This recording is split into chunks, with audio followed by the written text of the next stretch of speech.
Hey everyone, it's Theo from Spectrum Gardening. Today we're going to be talking about soil. And I'm not meaning the soil that we'd be using outside in our raised beds. I'm talking about seed starting soil. So if you had watched episode 2 of how to successfully start seedlings, you would have seen our first grow setup. And you would have heard me talking about the difficulties that we had that year. One of the major difficulties was the soil that we used. We used basically pure ProMix HP or BX. And we didn't mix it with anything, we didn't fertilize our plants or anything. While it's not necessarily a bad type of soil, it doesn't have any nutrients in it for the plants. Meaning that it's gonna be okay just to help them germinate, but then once they've basically popped and they have a couple of the real leaves, you're gonna need to pot them up into something better. Something that has some trace amount of nutrients in it. So our first year, we didn't really know that, so we didn't fertilize, we just tried to use that. And of course, we weren't very successful. So now we make our own soil blend. And I'm gonna talk about that in a little bit. But if you're starting your own seedlings at your house for the first time, and you're not too sure about how to do it, to be honest, the easiest thing is to go out and buy a bag of premix. Go to a nursery and tell them, hey, I'm gonna start my seedlings at home this year. I'm not really too sure exactly what I need. And most likely or not, they will refer you to a ProMix veggie starter and herb blend. And to be honest, we've used that product in the past. We have, when we ran out of our own soil blend. It's not a bad product. However, we found it too dense for our liking. And we just found we had some issues with water with it. It just wasn't for us. So we always now make sure we have enough of our own ingredients on hand to make our soil with. That being said, when you're starting at home, the biggest mistake I've seen people make is by feeding their plants too strong of nutrients initially. Seedlings are very delicate. If you're going to be feeding them a liquid fertilizer, you want to dilute it half or a quarter strength of what you would usually use.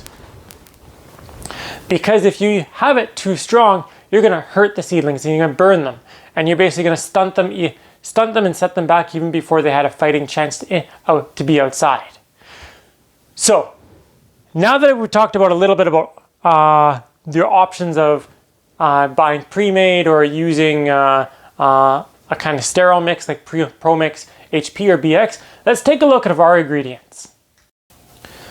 So we use two things in our soil blend. We use essential soil. It's made by Sea Soil. Essential soil is very similar to their original sea soil. However, it's blended with coconut core, and the nutrient levels are a little bit differently. You can see there it's 1.7, 0.45, 0.21. So it's nitrogen, phosphorus, and potassium. And the reason we like this one is because it's very low in nutrients. It's not really going to burn the soil, burn our seedlings, especially when we mix it with the soil over here. So this is Sun Grow from the Sunshine Blend. This is number 1, natural organic.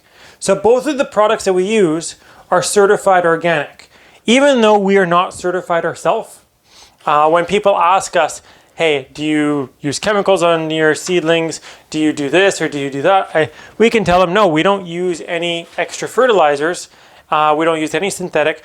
And the ingredients that we use are certified organic, but we just aren't. So let's take a closer look at the Sunshine number 1. So it comes in big bales. This is one of it cut in half.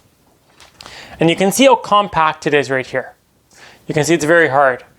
So before we actually have to mix it, we have to break it up. And this is what it looks like broken up.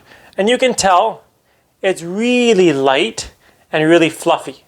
It's basically just pure peat moss. It's peat moss with a little bit of lime and a little bit of perlite in it. And you can see like how fine it is. There's Sunshine number 1, there's Sunshine number 4. those are all coarser blends, meaning they're going to have bigger pieces in them. And we found for our seedlings, of course, we want it as fine as possible. And you can see just throughout here, I will include a couple close-up pictures so you can see actually in detail what it's like. So now let's take a closer look at the essential soil over here. So the essential soil,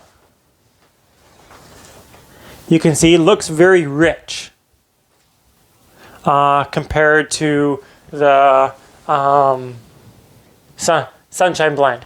It's very dark and it's woody because sea soil is made with fish fines and forest fines. So the fines are basically waste material left over from the fish industry and the forest industry. Basically just like little pieces that they can't use of it's basically ground up pieces of wood and fish guts. So you can see it's very dense and it's very heavy. So what we do with our soil, we actually blend each one of these ingredients here in a 50-50 blend, meaning we use 50% of each soil in our soil blend. And we found with that, it makes a very nice product. It's very light, very airy. It takes water very well. It's not hydrophobic, which we found with other soil blends. Hey, get out of there. She always likes to be around when we're doing stuff. And we found because it's low levels of nutrients, because we're mixing them 50-50, the levels of nutrients in the essential soil drop by half. So I'd only have 0.8, 0.225, and 0.105 for nutrient levels after it's all said and done.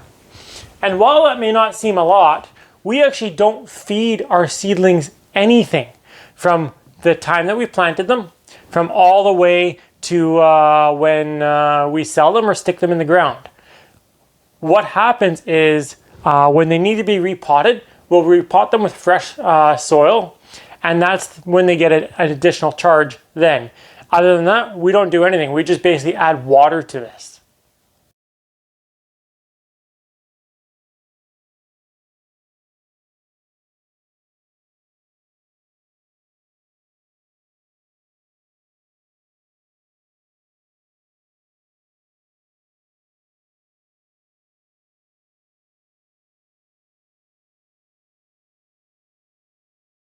So here we are outside. The reason we're outside is because we're using a cement mixer to mix our soil. If you're mixing just small amounts of it, you can just use whatever container, like a bowl like this, or like a 2-liter container. We mix it by volume. So let's say you're using the same ingredients as us. We would just take 2 liters of our sunshine blend and 2 liters of our essential soil, mix it together, and away we go. But because we mix roughly about half a yard to a yard at a time, the easiest way to do it is by using a cement mixer. So let's get started.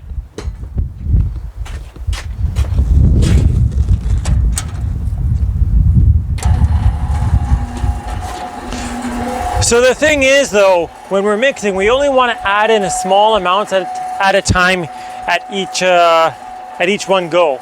Because we found when we add a lot of one type of ingredient, the blend isn't the way we like. And since both the cement mixer and the shovel that I'm using is outdoor equipment, we've bleached them very thoroughly beforehand to ensure that there's going to be no harmful bacteria coming inside with us.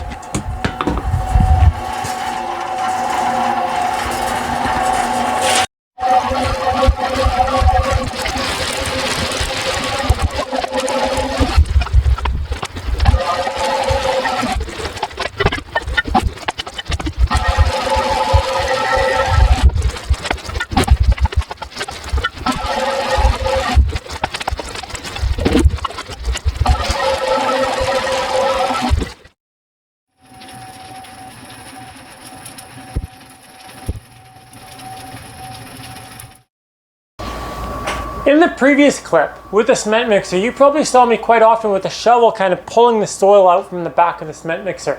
The reason with that is because even with me carefully layering it, there's still got to be some chunks that weren't quite mixing as thoroughly as I would have liked. So what I was basically doing, I was just basically pulling everything forward just so it could actually mix properly. If you are going to be mixing your soil by hand, don't be using a bucket like this. Even if you layer a little bit at a time, carefully, you'll never get a thorough mix because it's just too narrow and it's just too deep. You want to use a nice shallow container, probably about like this. I'll show you the totes that we have in a second. You could use something like that too, but to be honest, I've actually found them too deep to be mixing with by hand. Before I show the finished product to you, I'd like to address a couple things. One is the peat moss, coconut coir, and worm castings. First of all, a lot of people say we shouldn't be using peat moss because it's unsustainable, we're harvesting it too fast. Actually, in Canada, we use less than 1% of our whole nationwide peat moss available.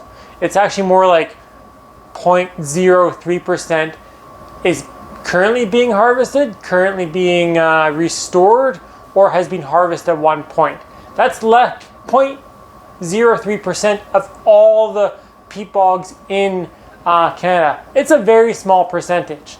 And it's actually, because it's such a small percentage, it's actually a sustainable product for Canada. Coconut coir, on the other hand, is not so much a sustainable product when you look at it in the big picture. When you look at the coconut farms that have maybe clear-cut areas so they can put in their plantations, you look at the energy and resources that have been put into it to get it to the state, to making it into bricks and then shipping it from the tropical countries over to us. If I had a choice, I wouldn't be using coconut coir. However, mixing it with peat moss gives me a really great product. So what I do, I try to limit my use of it. I don't buy coconut coir bricks. I don't use any coconut coir anywhere else. I only use it in my seedling mix. Next up is worm castings. So a lot of people will tote them as a magic fertilizer. Add them to anything and they'll grow. Yeah, they're great. They really are great. I'm not going to argue with the fact that they've got some amazing properties, but they're not a fertilizer. What the worm casting is basically worm poo. It's the byproduct of the worms eating whatever products they might have had available to them, whether it be plant waste, whether it be food waste, or whether it be animal waste. It could be any of those things. The quality of worm castings can vary greatly from one producer to another, depending on what they fed the worms, depending on how well they screened them, many different factors. They've actually never come up with a standardized form of testing for worm castings to actually see the nutritional value of them. And if you actually look at the bags and you look at their labeling, they actually don't have any NPK ratios on them, and they don't actually market them as fertilizer because they can't. It's basically an amender. You use it to amend your soil with. Don't get me wrong, worm castings have their right place in the growing world. However, if you're using it to make your own seedling blend, you got to realize though that it's actually not feeding your plants. It's just giving them more organic matter to feed on. It's not giving them more nutrients. I have used worm castings before, and I'll be honest, I haven't noticed a huge difference in the plants that I grow with worm castings and the plants that I don't. I actually used to make our seedling blend with a percentage of worm castings in it. However, when I did my own controlled studies on it, I decided to forego them because of the cost of the worm castings and the additional labor that they required for me to mix it in, and I didn't see any substantial results for the additional cost and labor. So I've just omitted them. I've omitted also granulate fertilizer from our blend because I want to simplify it, and to be honest, I want to keep our costs down. For us to make a yard of soil, which we need to start all our plants with, it cost us $200. That's just what it is, because of the ingredients that we use in there. That's also why I've omitted the worm castings. That's also why I've omitted the granular fertilizer, things like that, to try and keep our costs down, to say it simply. And even with omitting those things, I haven't seen any significant difference in the quality. I get great results with the soil that I use and with the ingredients that I use. And you know what? To be honest, I can charge top dollar for my plants. Those 3 totes right there represent half the soil that we're going to be using to start our plants with. That big tote is roughly 208 liters, and each of those smaller totes is 102 liters each. So that's a little over 200 liters of soil, which makes roughly a little over a half yard of soil. Let's take a look at the finished product of it. So it looks quite a bit different than the 2 products that we used to make it, and it feels quite a bit different. It doesn't look dry like the sunshine blend that we used, and it doesn't look heavy or moist or like wet like the essential soil. It feels light. It feels, I would not say dense, but it's got quite a good weight to it. And you know what? It looks nutritious, and it looks, even without adding any water to it, it looks damp. It looks kind of wet. And you can see the fine grains of peat moss in there, and you can see a little bit of wood, and you can see some perlite. It looks like some rich black gold.